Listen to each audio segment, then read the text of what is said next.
Hey there guys, my name is Marcus, and in this video I'll show you a simple way how you can change your plan on Netflix.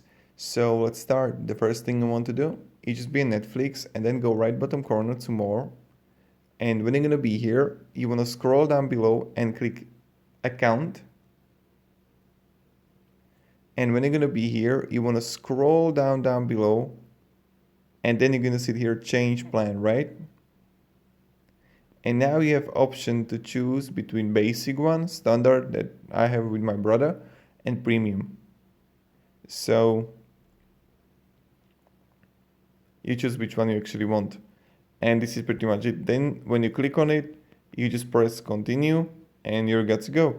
So thank you very much everybody for watching. If you have any questions guys, ask me down in comments, and have a great day and goodbye.